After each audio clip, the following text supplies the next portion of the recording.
On this episode of Where's the Line, we talk about the retirement of Nick Saban, we talk about Michigan's national championship, and a little bit about college basketball. This is episode 112 of Where's the Line. Let's get into it.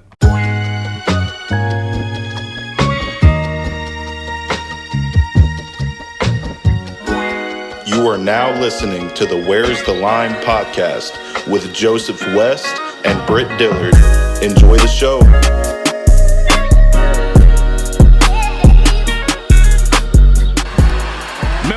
Gonna take a shot wide open and just strutting in is Keaton. Joe Milton does it again.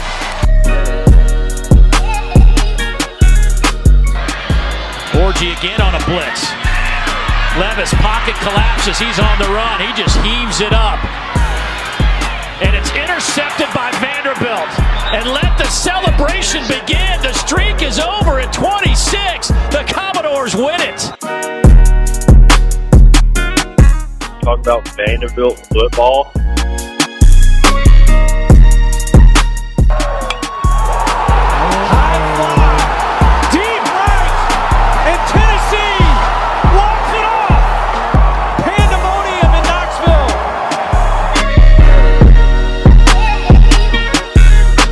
Center field, DeMarco. There to make the catch. Anchored down. Vanderbilt on top of the college baseball world again.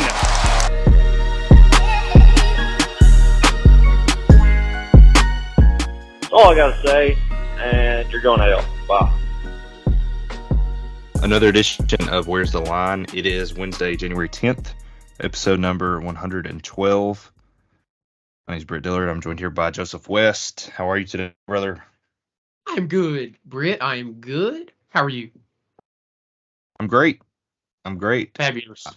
I don't want to call it an emergency podcast, but It is an emergency podcast. it kind of is an emergency podcast. A lot of stuff has happened, So much. most notably Okay, a few hold on. hours ago. But time out. Okay. But time out. Before he gets Time out. there, because that is important and we will talk about it. But today, I was listening to a good sermon. And this is something we will do moving forward on this podcast. Britt Dillard does not know what this is, by the way. This is something I have totally done by myself.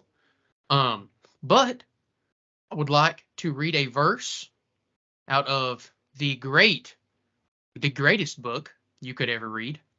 And Bible. it is from that is the Bible, obviously. It is from Galatians 1:10, and it says this: "For am I now seeking the approval of man or of God, or am I trying to please man? If I were still trying to please man, I would not be a servant of Christ." Basically, what Paul writes here is just talking about distractions in our life. And I heard that verse today and heard a pastor talk about it. I just want to say this: I love college football and I love NFL football. It is hard to find a more diehard fan than myself. However, gentlemen and ladies, if we have any beautiful ladies listening to this podcast, ultimately, it does not matter if Vanderbilt wins football games. It does not matter if Tennessee wins football games. It does not matter if Alabama wins or loses football games. There is something much more greater, if I can say that in a sentence without my sister making fun of me because the English is wrong, at stake, which is other people's eternal life. So I encourage you to make sure you don't have other idols before Christ, and I encourage you to pick up your cross daily and follow him. Now that is off my chest, and that was my great conviction of the day, by the way. I That's believe good stuff. that college football and NFL football has been an idol to me. And you're like, Joseph, are you sure it's been an idol? Go look up the definition. And then there will be a certain word you'll need to also go look up that definition in the definition of idolatry. And tell me if college football or shopping or your job has not become an idol to you, or that you don't at least have one. So I encourage you to focus your time in a good, in something worthwhile. I tried to tell you this when Hendon Hooker tore his ACL. I said I put too much stock into this, man. Yeah, It's gonna let you down. ultimately you do. Now, like, I get it. Life is, what it is. And it's full of distractions. So I'm not saying that I don't even take a part in it, but I just wanted to encourage everyone, like I was encouraged today, to just make sure you know where you're spending your time. Moving forward, we will go to the big news now. Britt, do you have anything you'd like to add on that? I'm sorry, you didn't know that was coming. I didn't even give you a chance. No, I appreciated that. You talked about gaining the approval of man. One thing that gained the approval of this man, the witch is dead. Nick Saban has retired from football, from coaching Yes, football. he has. He has retired, at least reportedly tired, allegedly retired. As he has not himself said it, he could always pull the Tom Brady and come back. We will see if he decides to do that. I don't think that's going to happen, but he could. Yeah, man, Nick Saban's gone. What a glorious day for any SEC fans, unless you're an Alabama fan. I mean, really this simple. Listen, Nick Saban was daddy in the SEC for the last, as long as I can remember, my whole entire life. Nick Saban has been daddy to everybody else. They've won how many? 7 national championships. Is that right, Britt? They've won 7 titles, I think. He won 6 at Alabama. 6 at Alabama. He won 6 at Bama. 1 at LSU. He won 7 titles total. This dude's been a beast the whole time he's been around. Undisputed GOAT of college sports, if you ask me. I'll take him over anybody else. What he did was just absolutely phenomenal. So start there. Also, to add on, thank you, Jim Harbaugh. You killed Nick Saban. I just want to give you a quick shout out as well. He lost to a Big Ten school and said, "That's it, I'm done. I can't handle doing that again." So Big Ten, and no, not even Big Ten, specifically Harbaugh, thank you. I think you killed him. So thank you for the knockout punch. We appreciate you. Yeah. Credit where it's due. I mean, nobody's doing what Nick Saban did. I don't know if it'll ever happen again. Probably not. I mean, this was the longest they had went without a national championship, and it was 3 years. So, I mean, great coach. Seems like a cool guy, I guess. Decent human. And, I mean, a lot of people are taking a victory lap. While it is a good thing for everyone but Alabama fans, yes, whoever the next coach of Alabama is will be a downgrade. There's no doubt they will be a downgrade. But Alabama, they ain't going nowhere. Not at least for a while. I mean, you don't tear something down that quick. I don't think. I don't foresee that happening. Now, this hire is very important because if you go out and hire a guy I've been hearing, Dabo Swinney, I mean, welcome to hell, Alabama. Come roll around with Tennessee and Vanderbilt in coaching hell, and you'll see what it's like. Because I mean, if you miss this hire, I mean, coming off of all this momentum, you could start a cycle that is tough to break. Yeah, I agree. So first of all, I agree with a lot Britt said. Starting in the beginning, he didn't really say it like this, but I will pump the brakes. First of all, Alabama is probably not going to fall off overnight. I wish they would. I always say, as a Vanderbilt fan, I want nothing more than other teams to also feel my suffering of being a football fan. So, like, I hope they get their fair share of suffering. I don't know how soon that will be, if that ever takes place. Alabama still has a ton of talent. We definitely have to wait to see who the next hire is. First of all, I've been hearing Dan Lanning's the front runner. If that is true, I'm pretty happy about that. Like, if I'm a Vanderbilt, like being a Vanderbilt fan, I'm pretty happy to hear they went from Nick Saban to Dan Lanning, who in the only 2 games that mattered this year got out-coached severely bad by Coach DeBoer and Washington. Like, severely Who's another bad. name? Who's another name? Who I think is definitely a better hire. And his buyout's less. Kiffin, as crazy as he is, man, I don't know if he leaves Ole Miss. I mean, Ole Miss has the 3rd most NIL money in the SEC right now. If you're not tracking NIL, that's a stat. They have more money at disposal, from what I've read, than Alabama. They Maybe have at this exact moment that may be true. Yeah, right. You're like right now they had, or when when the portal started, I doubt they have more money now because they've signed so many portal players. But when the portal opened, they had more money. That's what was important. When everybody was on the table, Ole Miss had the most money. Third or fourth, they were somewhere in that range, right? So you have a ton of NIL support. You have the number one portal class coming in. You're coming off a great season, where really back to back good seasons for Ole Miss. Really good seasons for Ole Miss. So I just don't see how he leaves that. But Lane Kiffin's a known bad guy.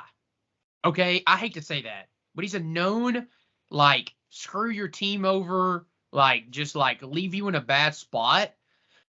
And I'll I'm 80% saying he's not going to Alabama. 20% of me says he could. That's where I'm at. I don't know Britt if just Alabama opened calls his it. mouth. Yeah, I'm watching the Tennessee basketball game. That's a terrible, terrible call. The way I see it, there's only one coach, and if I'm Alabama, I who do you want to coach? You call them. It doesn't matter who they are.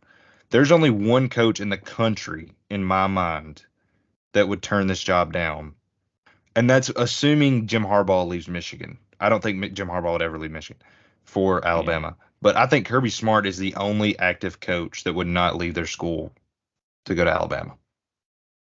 I could almost agree. But I don't think like if Kiffin wants the Alabama job and they don't call him, they're stupid. He's the best option. He's a better option than Lanning. He's a better option than DeBoer. He's a better option than I seen James Franklin had the sixth best odds. Yeah. He's definitely a better option than Franklin. Like if Bama doesn't call Kiffin, they're stupid. I just don't think he takes it. And that's the best way I can put it. And like I said, I might be totally wrong. I'm not Lane Kiffin. I have no connection to Lane Kiffin, but I just don't think he takes it. That's a move that Lane Kiffin would make. And it would be a cool thing for him to turn down the Alabama job to stay at Ole Miss. He would flex on him too. Like he would post it on Twitter. Yeah. Like he would be like, "Oh yeah, they tried to call me and I turned it down." That is something Lane Kiffin would do. Yeah, but I mean, it'll be interesting. I'm sure they've already got their guy. I'm sure they've already. He's probably in Tuscaloosa. Immediate eligibility for anybody on Alabama's roster within the next 30 days. They can enter the transfer portal and transfer immediately. We will see what happens. I know a lot of schools probably aren't taking transfers right now because a lot of schools are starting school. So they may have to wait to get into some schools into the spring. But regardless, they can go ahead and commit somewhere and go ahead and get comfortable with their guys. So I expect several Alabama players to hit the portal regardless of who the coach is. Like some people may think that's crazy. I think you're going to see several players hit the portal regardless. And then even better news for a school like Vanderbilt, who's really trying to hit the portal hard, is that not only are some Bama players going to leave no matter what, but another coach has to leave too. If Dan Lanning leaves, that's a bunch of Oregon players entering the portal. If Kiffin leaves, that's a bunch of Ole Miss players entering the portal. If Franklin leaves, that's Penn State players entering the portal. Whoever it is, that's a bunch of guys entering the portal. That is good if your school has a lot of NIL money, a lot of support, and has roster spots to go get people. So this could be a huge whirlwind. The next month could be crazy, depending on how fast Alabama makes a move. I mean, honestly, I'm excited. I am excited. I haven't been focusing on sports the last few days, but I will slowly try to balance it back into my daily routine. I think this means George McIntyre is definitely come to Tennessee. In my opinion, anyways. Yeah, really bad news for me today was the very first thing I thought when I seen the news was George McIntyre, and I literally looked at my boss and said, "Oh no, this isn't good." And I thought George McIntyre first. It was the very first thing I thought of because I've been told he was Crimson Tide. I do think that changes now that Saban's not there. I literally 2 weeks ago, I was told he's going to Bama. I guess this is why maybe McIntyre held off on committing. Could be, could not be. I don't know. I'm not him. Have no personal connection to him. But McIntyre, I agree. I think the odds go to Tennessee. I think there could be some things in the works for Vanderbilt from Alabama. We will see how that all turns out with Saban leaving. I hope so. This has to mean something good for Vanderbilt, hopefully. Or I'm getting excited for no reason, which is probably the case. But regardless, I'm going to act like this is huge for the Doors, and we're going to rise up like a phoenix out of the ashes. And Bama is going to be the new doorstep of the SEC eventually. So that right there gives me hope. No more Saban. The next coach is not going to be Saban. Like Britt said, it's a downgrade. Unless they get Kirby Smart. And even if they got Smart, it's still kind of a downgrade. It's just not that big of one. I mean, Yeah. Kirby was 1-4 against Saban, 2-4, something like that, somewhere in that 1-5 maybe. I think they've played 5 times and he's won once. So, and that doesn't even count. Everybody was hurt. Yeah, I'll say this though, Daddy Saban is gone. There's a new daddy in town. It's Kirby Smart. He may not lose a game. He's going to lose a game next year because they play a gauntlet schedule. But, without Nick Saban to just destroy him because he's his protege, I mean, I don't know who's beating that guy. I'm not betting against Kirby Smart. And I hate Georgia, but I'm not betting against Kirby Smart. Ain't no way. Georgia is going to be on a mission next year. Mm-hmm. An absolute mission. Because now I don't think they have an argument to be mad. I mean, they pretty much played in a playoff play-in game in the SEC championship. I mean, they controlled their own destiny. Some people would argue they should have been there, and Kirby will be able to motivate them to be very angry coming into this next year. You can 100% say that. I mean, an obvious drop pass. The fact that Alabama's pass was not reviewed in 2023, as a Georgia and Bama hater, I will say it was ridiculous. I mean, we watched it the first time and I said he dropped it. Live, I said he dropped it. I was like, he did not catch that ball. And they just never reviewed it. And if I'm sitting on my couch in a non-50 screen TV, non-New York, I live in Smith County, Tennessee. I mean, if I can see it, or at least think I saw something, how does New York not? I don't know. I watched it at a wedding, so I did not see it. So, but anyways, not even the point. But yeah, Georgia will definitely be motivated next year. They didn't get a chance to play for the title, even though I agree with Britt. If they just beat Bama, no one even questions it. So just don't lose. Anyways, national championship game. Britt, we watched another national championship game. The last 4-team playoff has taken place. Michigan won it all.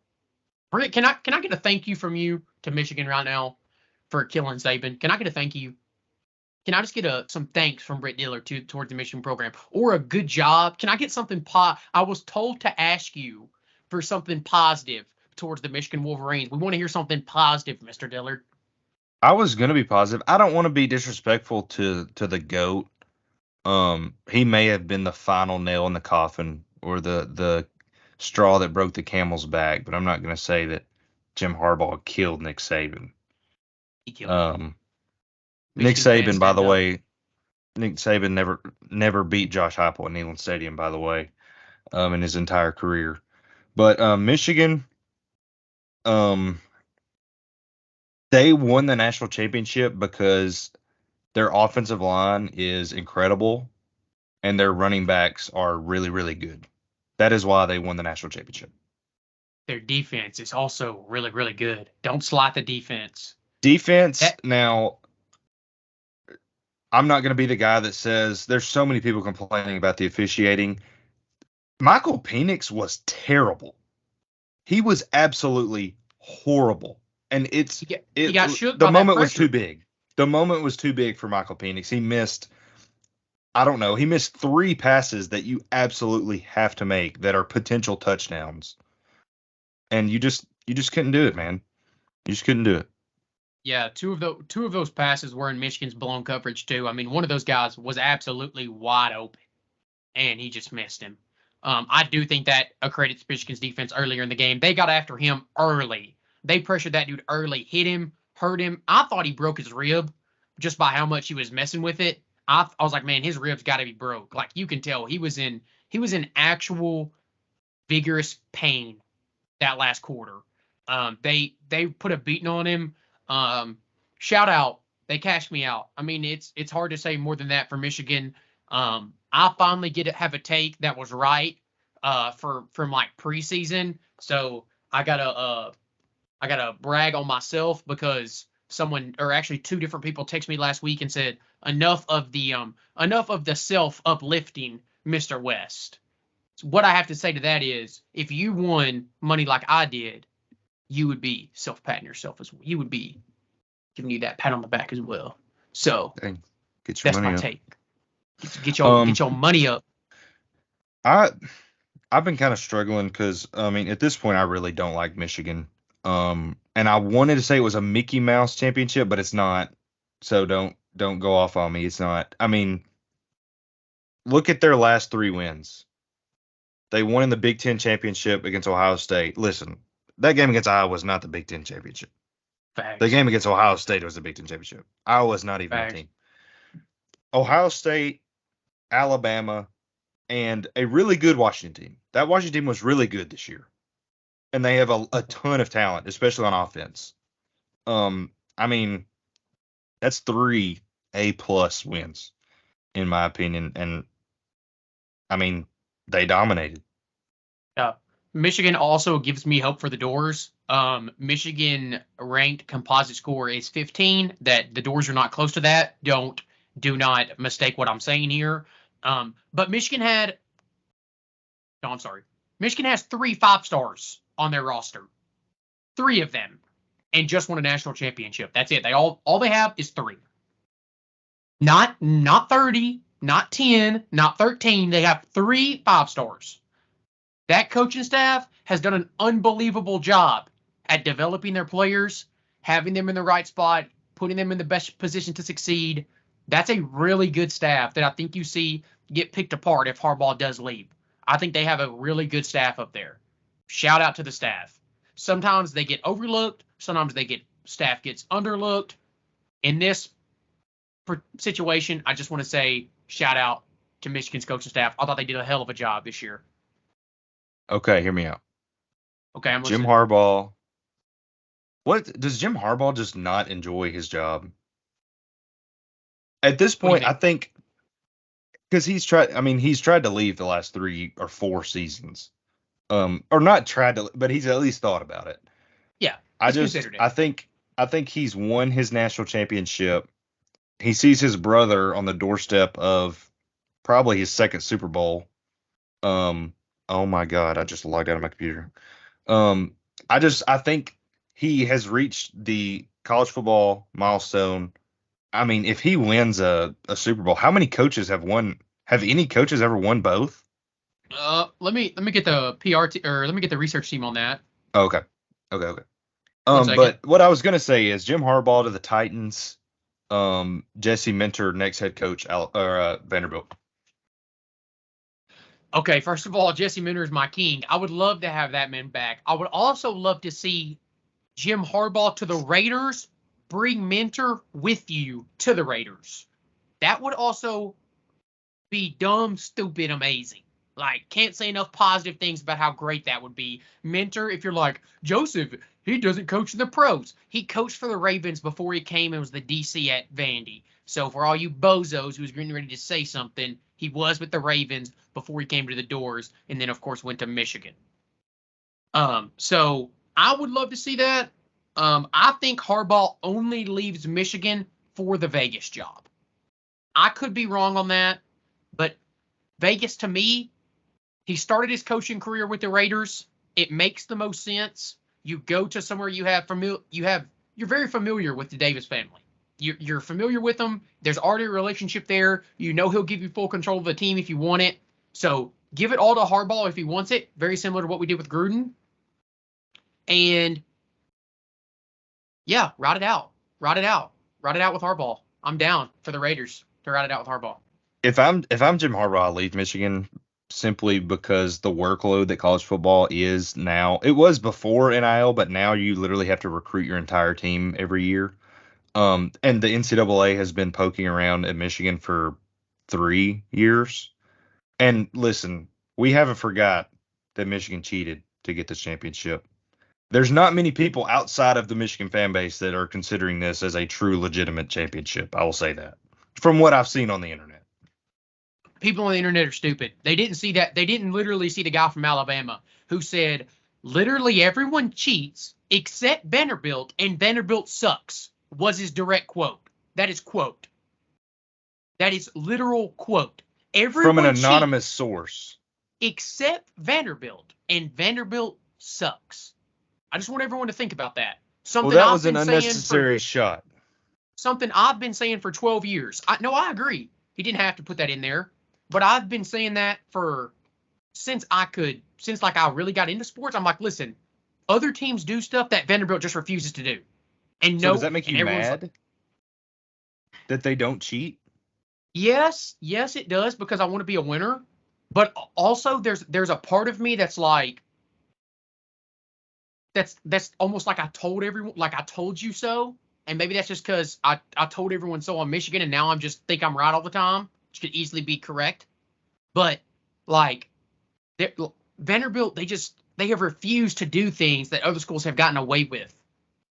And like they're just like, no, we're not going to do that. We're not going to do that. And I hate it. But now that basically everything's legal and Vanderbilt can do it, that's why I think the tides are going to turn. I mean, I truly do. I actually got into an argument with it not too long ago with a middle-aged, not going to call him old, middle-aged Tennessee fan who was like, Vanderbilt will never change. And I'm like, I get you saying that in the 80s. I get you saying that in the 90s. I get you saying that in the 2000s, even the 2010s, even the 2020s. But since it's no holds barred, Vanderbilt will be able to do what everyone else does. Money's unlimited. Why not? Why can't they be good? Unless you just say, because they're Vanderbilt, they can't be good. And that's not a good argument. That's stupid, actually. So I'm not going to try to not get that fired up. I'm supposed to be caring less about sports, not more. Ole Miss had a player that nobody knows transfer to Ole Miss and pull up to campus in a Lamborghini. That's crazy. Yeah, like I said, Ole Miss has a lot of NIL money. They have like not unlimited, but they have a lot of support. A lot of support. Also, yeah. I would like to go back to what Britt said. Coaches who have won a national championship and a Super Bowl. Jimmy Johnson, who of course was great for the Cowboys. Barry Switzer. I don't know where he won his college one at. Yeah, I think not gonna lie to you. Who's Miami? Barry Switzer is the second one. And one, I could have at least told you this one. Pete Carroll. Oh, yeah. Pete Carroll got fired today. Pete Carroll did also get fired. What a bozo. Mike Vrabel has also been fired since the last time we spoke on here. Britt proclaimed not a Titans fan, but also kind of a Titans fan. What's your take? Man, I'm really struggling with it. I'm starting to relate to people that struggle with their gender identity. Because I don't know if I'm a Titans fan or not. I truly don't know if I am. If I'm an NFL fan, I'm a Titans fan. I mean, they're in Nashville. I'm 10 minutes from their stadium every day. Like, if I'm an NFL fan, I have to be a Titans fan, personally. But I cannot be interested. I can't. So maybe we get a new coach. Maybe he's interesting. Maybe I can get roped in. I am excited by Will Levis. I think that's exciting. So we'll see. My take on it, I came on this podcast a few weeks ago and said the Titans should fire Vrabel, or about a month, and it was probably longer than that. It's probably like a month and a half or more that I said that. I stand by that. I think this was a good firing. I think that Vrabel wanted to do things a certain way, wanted it his way, and Amy, forgive me, her last name just left me, did not want it to be like that. She wanted at least Ron Cantharin, or however you say his last name, to have more control or have the final say or whatever. And so they're going to roll with it like that. Vrabel also could have shipped off or could have given the okay to ship off Henry and Tannehill. The Titans could be in a much better spot if they traded them both at the deadline or before. Could have got some draft picks. You could have also tried to trade Vrabel and get some draft picks. Could this have been handled better? Sure. But the Titans, I think this is better for the long run, better for 3 or 4 years down the road as the Titans try to rebuild and get hopefully an exciting offensive coach in there. They're going to have several different options to go to. We'll see who they try to get. We'll see. We Tennessee will see. breaking news has just received a crystal ball for 5-star quarterback George McIntyre. Have they really? You're making on that the up? heels, a crystal ball on the heels of Nick Saban retiring. That is not fake news. We have lost connection here. No, we're here. We're here. We're back. We're back. Just technical difficulties for like 1 second. It said I lost connection, but we back. My bad, Britt. We are here. Michigan is the national champion. Must be nice. It must be nice. The Michigan Wolverine fans are living life on high. I talked to my good friend Ian, and he said it was the first day it really sunk in. We are champions of the world, was what he texted me. They are. Shout out to all the Michigan fans that listen to this podcast. I give you credit for the knockout blow to Nick Saban, and I'm happy for you. You won me a lot of money. A lot of my good friends, I have a few good friends that are Michigan fans. Glad y'all won it all. If it couldn't be the Doors, I'd want it to be no one else. So, good for y'all. That's all I've got on the Wolverines. I mean, if your team wins a national championship, that's it. It's over. Yep. You can die now. Now, Michigan, there's an asterisk next to the 2023 on the banner. There is an asterisk there, but it is cool. I disagree. 2020 Bama has way more of an asterisk than 2023 Michigan does. That is my stance, and it shall not change. Because of COVID. Yes, because of COVID. 2020 did not count under any aspect. Well, I would like to argue that both of Georgia's national championships have an asterisk. How?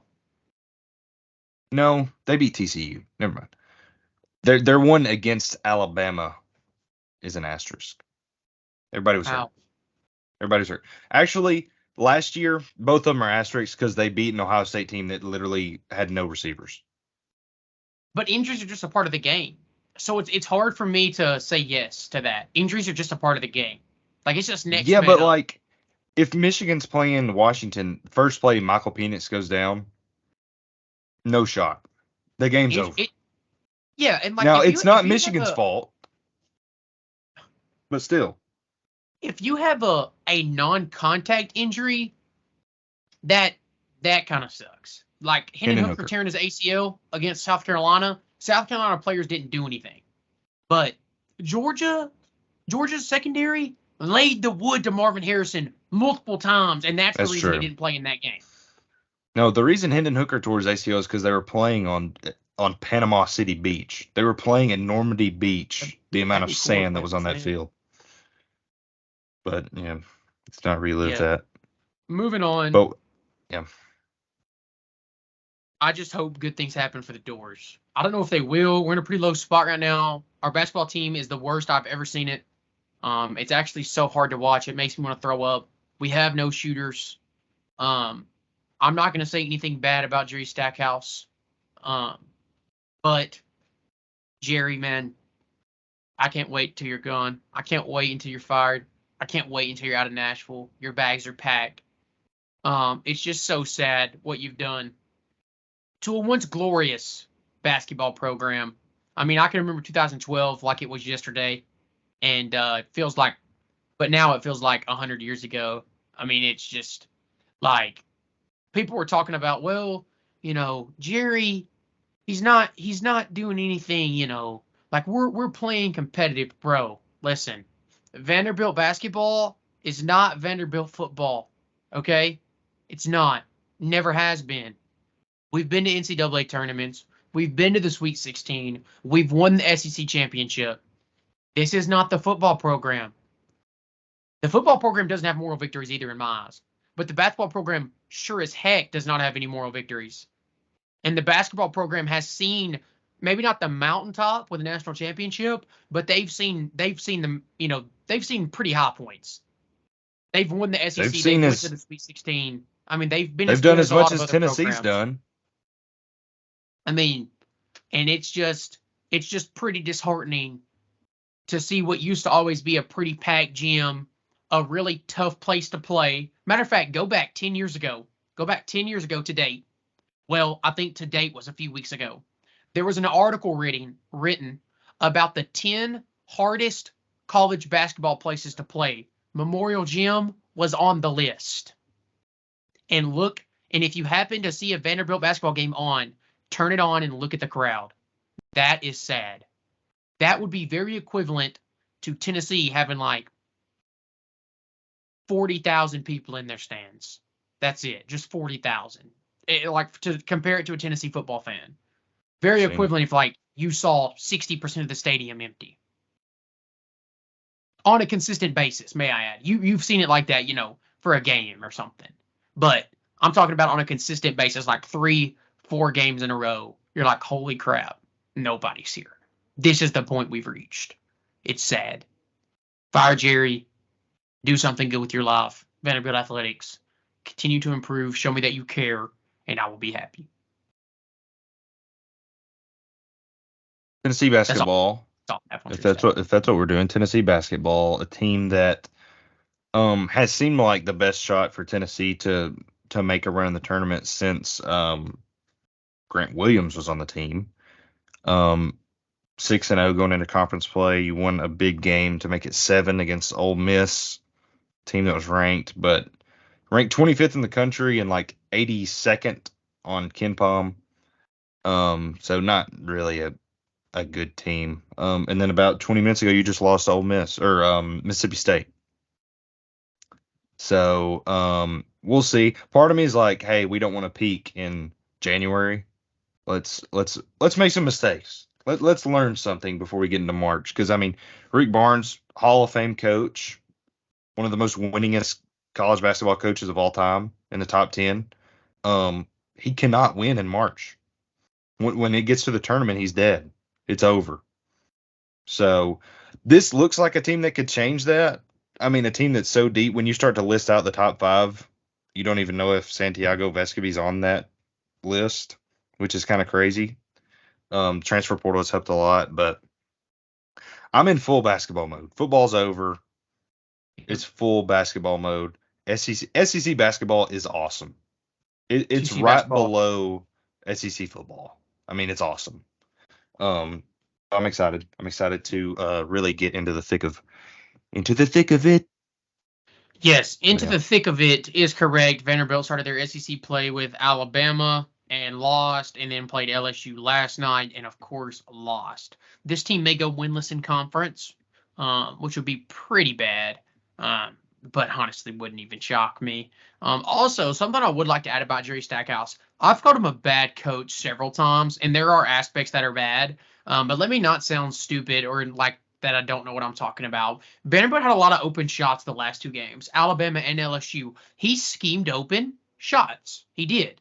However, and I want everyone to hear me on this if you disagree with me about Jerry Stackhouse, part of his job is recruiting shooters. That's his job, to recruit his players. If you have your 2 shooters and they can't shoot, like one of them shooting like 18% from 3, that's on you, Jerry. I don't care how open they are. They have to hit their shots. Some nights they're not going to fall, and I get that.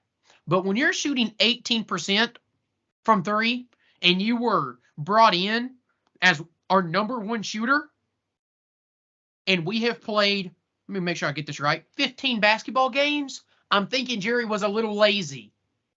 I am. I'm thinking he was a little lazy. Thinking he spent a little too much time on the golf course. Hit a little too many drives. That's exactly what he did, because that's where he spends all of his time. Get You hear off the that, golf Jerry? course, Jerry.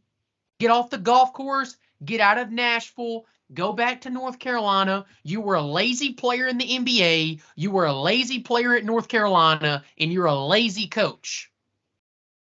That's all I have to say now for real about Jerry. I said I wasn't going to attack him. I just kind of did. I'm sorry. But I had to Listen. get that off my chest. Being a D1, being a head coach at a D1 school in the Big Three sports is probably one of the busiest jobs in America. Yes, you take no days off. You can't. You can't afford to. I mean, look at Tennessee. Tennessee cannot buy a recruit in the transfer portal. They cannot buy a transfer offensive lineman right now. They're trying their heart out. I see a picture of Josh Heupel eating a Reuben at Gus's today. He looks like freaking. This man is just inhaling a Reuben. And oh, look, we just had another offensive tackle transfer go to Ole Miss. All of them go to Ole Miss. Lazy coaches don't succeed. It's that simple. No. And that's another thing too, is I actually was talking about this earlier today, was somebody was like, why do you think Saban retired? And I mean, ultimately, yeah, I said Harbaugh killed him. Kind of a joke, kind of serious. Could be part of it. Ultimately, though, dude is 72 years old, and you don't get many days off with this job. They get paid a lot of money to work 7 days a week, almost every week of the year. Do not get me wrong. They totally get their money's worth. But that doesn't mean that they don't work like 350 days out of the year. Like these dudes are, guess what? In season, obviously they're prepping. They're prepping every day of the week. They're prepping for their next opponent. Off season, now you've got the transfer portal. Then you've got high school kids. You've got to travel around, look at everybody. Then, boom, next month, February, starts spring ball. You're in the spring. Then the spring ends. Transfer portal back open. Then, by that time, it's fall practice. You're getting ready for the season. Like, dude, their job does not stop. Some people do not realize that. Their job does not stop. It is 365 days a year. It is crazy. You have to stay on top of it. You have to be dedicated. Yeah, and people say, like, Saban will win a championship, and then he'll retire. Nick Saban has won 7 national championships. Do you think he cares about retiring? Like, he has won more national championships than any of. I mean, it does not matter to him. One more championship. That's why I was rooting. Let's be honest. It's Honesty Wednesday on Where's the Line. That's why I was rooting for Alabama to beat Michigan. Because who cares if Alabama wins another one? Who cares if Alabama wins another one? They've got 6. It doesn't matter. Like, when Georgia was on the doorstep, I said it's over if Georgia wins. It's over. I said that 2 years ago on this podcast, on the Unbiased podcast. But he did. I did. I said it, but Nick Saban, he's a legend. He will not be missed. But good riddance. He's a legend, but good riddance. I need someone to step on, and I hope it's Bama. Bama fans. First of all, the only Bama fans I actually care about, I'm not feasting on your tears tonight, is the Adam Goolsby and his family. I'm not feasting on y'all's tears individually, because I love y'all. Every other Bama fan on this planet, Coach Leslie, if you're listening to this, I'm sorry. You're probably my favorite teacher at Gordonsville High School. Not probably, you were my favorite teacher at Gordonsville High School. But I am feasting on your tears tonight. I apologize. I do apologize, like I said, if he's listening. No, I talked to him on the phone right before we got on here. Oh, did you? And I was talking to my lovely fiance, and I could hear crying in the background. And I said, put him on speaker. Coach Leslie down and bad. I said, don't cry because it's over. Smile because it happened. Because I would kill an innocent man across the world in a third world country. I'd kill him for one national championship. That's ridiculous, Brett. That's ridiculous. I'd kill him. That's ridiculous, Brett. For one. I don't agree. You get 6 and you're sad. And Yeah, it's not like he went out at the top. He went out an SEC champion. Like, he was good the whole time he was there. Yeah. But that's a whole different problem with why Bama's going to be a complicated job. Because Bama fans are spoiled. Oh For the my lack of, gosh. to be direct, they're spoiled brats. That's the reason the Bama job's a tough job. They're not content with winning an SEC championship. They're not content with going to the playoffs. They expect national championships. They want to win it all. If a coach doesn't do good in 3 years, like whoever they decide to hire, if they haven't went to the national championship game and won in 3 to 4 years, that coach will be fired and they will be trying someone new. They have high expectations down there in Tuscaloosa. Okay? Yep. So And it's more that's a whole nother aspect.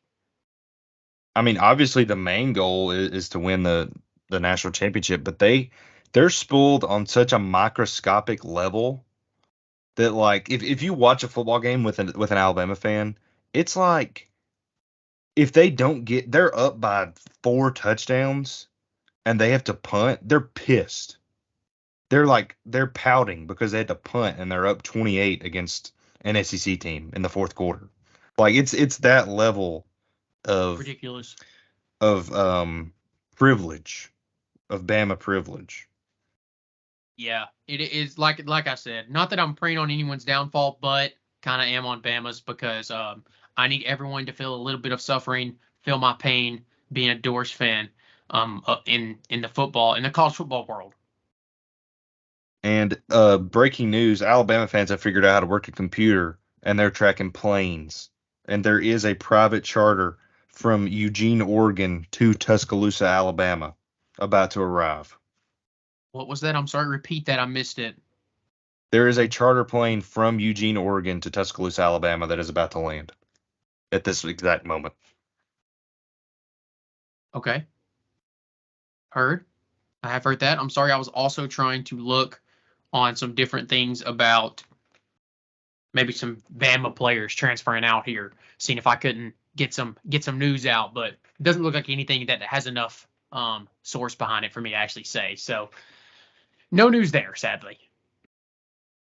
But by the time we record next, a week from now, they'll have a coach. I would say so. Spring ball sure. starts in a month and 2 weeks, I believe. So spring ball starts soon. They need a coach. Their players have 30 days to enter the portal. We'll see who enters the portal. We'll probably be able to talk some news next week. Definitely will have more news.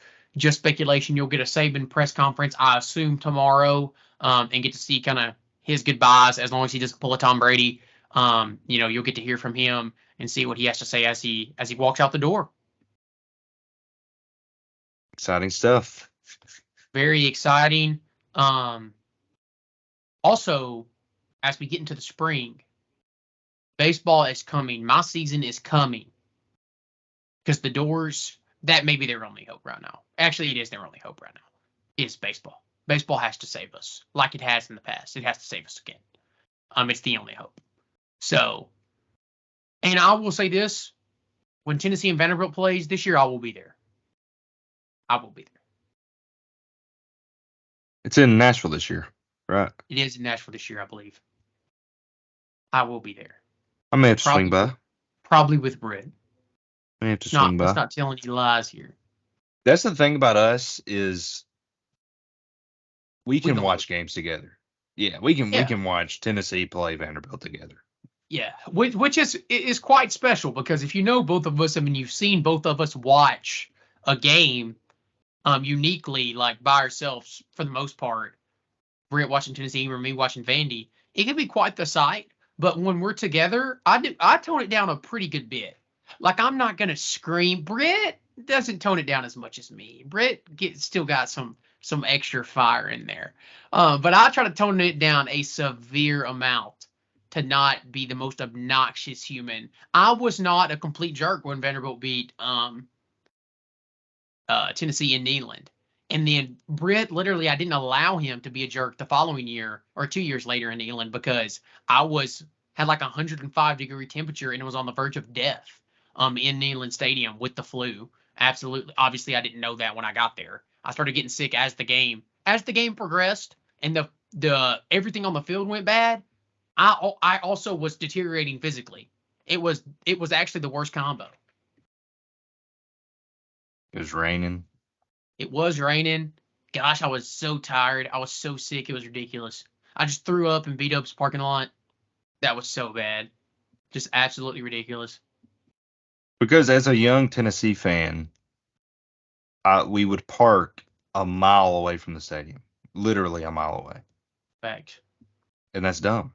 That's just That was spend $30 more and get a good parking spot. facts. I agree.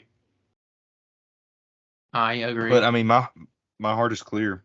My heart is also clear. Been a good emergency pod. I'm gonna get Nick Saban news out in the air. We'll be back next week with some Vanderbilt and Tennessee football and basketball news. Your verse of the week, and much more. Remember to follow and subscribe on all platforms. Follow us on Instagram. Follow us on Twitter. Hit us up with that alerts button on Spotify. Make sure you give us a listen. Besides that, guys, you know what it is. Anchor down. And shout out Michigan. Anchor down. Go Vols. Go Vols.